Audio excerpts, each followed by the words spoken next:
was on maternity leave, and after I helped a family member back when, I realized that there was a need because not all business owners have the opportunities to be knowledgeable in my area of expertise. He was stuck because he was given a workers' comp audit, and during his time in construction, he only knew everything about building houses and nothing about the paperwork side of the business.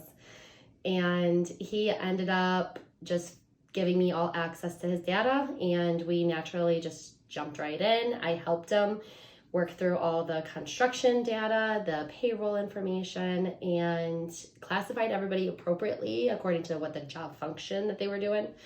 And at the end of the time, after doing that, he got a $6,000 refund. Oh, wow. Okay. After I was on maternity leave, I realized I didn't want to go back into corporate anymore. I worked literally 7 to 6 p.m., day in, day out, plus Saturdays, plus Sundays. And for my family, it was hard because I was always working. So after I ended up being on maternity leave with my second child, I realized I needed a new adventure. So it wasn't until about 2 o'clock in the morning, and I took a scribbled piece of paper and started to literally scribble thought bubbles. And the thought bubbles ended up with that I needed a new adventure. Adventure turned to venture, turned to venture HR, turned to a whole bunch of thought bubbles after that.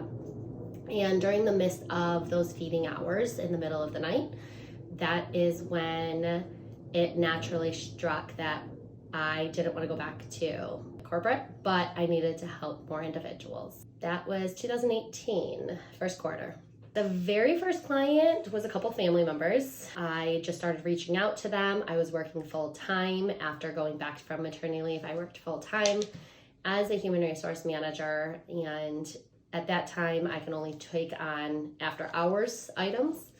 And when that happened, I ended up taking on a few family members in the construction industry. I kind of gravitated to construction.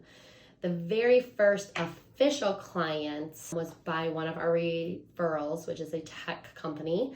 They said that their client needed help. It was a college, and they are nationwide. And from there, we ended up helping them do payroll tax registration right back down to my basics, which my mentor ended up saying, Amber, you know so much about payroll. Why are you only going through HR? He was my ex-boss. He was my CF no. I call him, he said no all the time to me because I wanted to spend money and he didn't. So he ended up saying, Amber, you need to advance not just HR and recruiting where you currently are, but add payroll to your portfolio. After he did that, I then ended up going into more payroll structure and went back to my roots. Back to roots is where I started. I was at construction company. It was an international company, and that's where it started.